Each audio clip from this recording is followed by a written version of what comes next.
So hello guys, welcome back to our channel stock strategy studio. Guys, आज हम बात करेंगे बजाज हाउसिंग फाइनेंस आईपीओ के बारे में।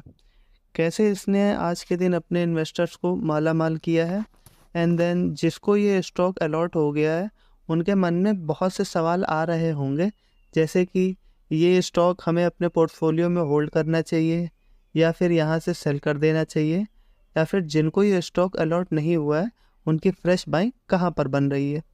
सो चलिए हम एक डिस्कस करते हैं। Let's start. Bajaj housing finance IPO ने अपने इन्वेस्टर्स को माला माल कर दिया है।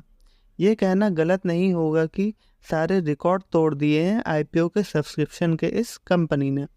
साथ ही साथ इसने अपने निवेशकों को 114% से ज़्यादा का ऑलरेडी मुनाफा कमाकर दे दिया है। डबल से ज़्यादा का मुनाफा हुआ है इन्वेस्टर्स को। जैसे कि ब्लॉकबस्टर लिस्टिंग की उम्मीद थी वही होता हुआ नज़र आया है। ब्लॉकबस्टर लिस्टिंग जैसे कि 70 रुपीज़ का इशू प्राइस 150 पर खुल गया बीएससी पे 114% प्रीमियम के साथ। और अगर वहीं देखें तो इसकी डिमांड बहुत है और वहीं इंस्टीट्यूशनल इस कंपनी के लिए बहुत पॉजिटिव है। जिस तरीके का रिस्पांस देखने को मिला है वो रिस्पांस आज तक किसी भी आईपीओ के लिए नहीं देखा गया है। जहां कंपनी मांग रही थी 6,560 करोड़ रुपए बाजार से, वहीं बाजार ने कंपनी को दिए 3,24,000 करोड़।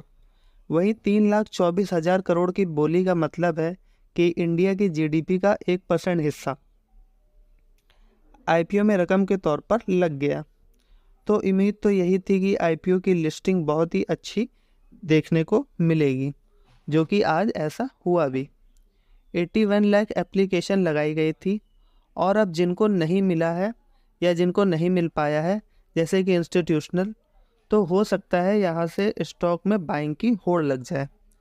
लेकिन दोस्तों, यही कहा जाता है कि ये जो प्राइस आ रहा है 156 से 165, तो आप ये कह सकते हैं कि यहाँ पर वैल्यूएशन थोड़ा स्ट्रेच हो सकता है। या फिर दोस्तों, आप आगे की 2-3 साल की कमाई आज कर चुके हैं, क्योंकि जो प्राइस आज से 2-3 साल में आना चाहिए था आज शेयर वहाँ पर खड़ा हुआ है।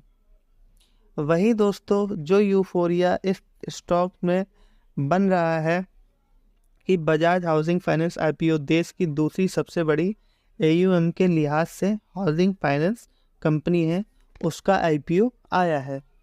तो ये एक यूफोरिया है जो प्राइस को सरेंडर होने नहीं देगा। खैर दोस्तों, बजाज का शेयर है तो अच्छा ही होगा। जैसे कि बजाज फिनसर्व देख लो, हाईली वैल्यूटेड कंपनी है, ये भी एक आगे चल के हाईली वैल्यूटेड कंपनी बन सकती है। सो उन निवेशकों को मुबारक है जिन्हें आईपीओ मिल गया है बजाज का और उसने एक अच्छा खासा रिटर्न दिया है। और अगर आप अपना प्रॉफिट लॉक करना चाहते हो तो यहाँ से अपना इन्वेस्ट अमाउंट विड्रॉल कर सकते हो एंड देन उसके बाद जो स्टॉक बच रहे हैं आपके पोर्टफोलियो में, आप उसे एज इट इज रहने दे सकते हो। और वही बात करें कि स्टॉक के फेयर वैल्यू की, तो 130 से 140 के आसपास फेयर वैल्यू माना जाएगा। निवेशकों को क्या करना चाहिए? एक क्वेश्चन हर इन्वेस्टर्स के मन में आ रहा होगा कि यहाँ पर हमें बजाज हाउसिंग फाइनेंस में क्या करना चाहिए। 130 से 140 के प्राइस पर फेयर है, और अगर आप 2-3 साल की अर्निंग को डिस्काउंट करोगे तब आपको रेट 155 से 156 का दिखाई देगा।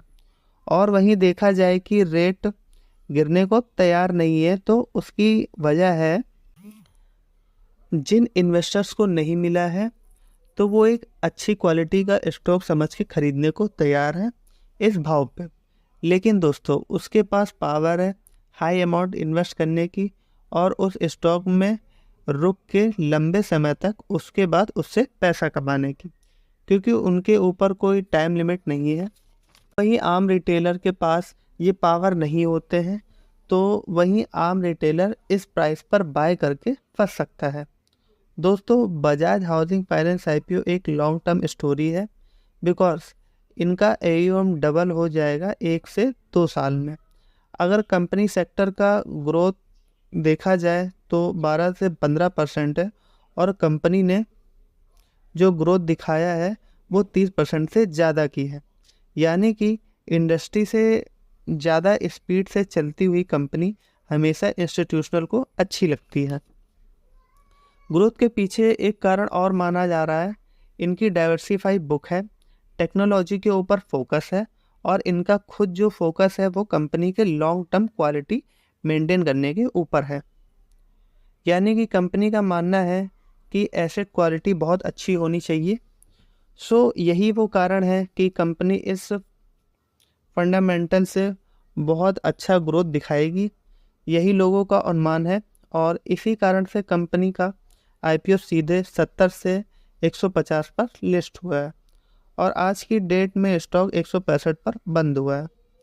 सो गाइस, ये था बजाज हाउसिंग फाइनेंस के आईपीओ का आज तक का सफ़र।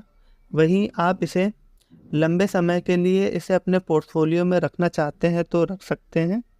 आपको ये एक बेहतर रिटर्न देने की क्षमता रखता है। और जिन्होंने भी इसे 155 से 160 के भाव पर ख़रीदा है तो इसे अपनी कैपेसिटी के अकॉर्डिंग होल्ड कर सकते हैं, क्योंकि कंपनी अच्छी है, आगे आने वाले 1-2 सालों में अच्छा ग्रोथ दिखाएगी। सो गाइस, ये था बजाज हाउसिंग फाइनेंस आईपीओ को लेकर के एक रिव्यू। आप इसे अपने according buy, sell and hold कर सकते हैं। हमने आपको इसके सभी पहलू दिखा दिए हैं। सो गाइस, अगर आप इस चैनल पर नए हैं तो प्लीज़ वीडियो को लाइक करें एंड चैनल को सब्सक्राइब करें। आपका एक लाइक हमें बहुत मोटिवेट करता है। वीडियो को शेयर करना बिल्कुल ना भूलें। Thank you guys.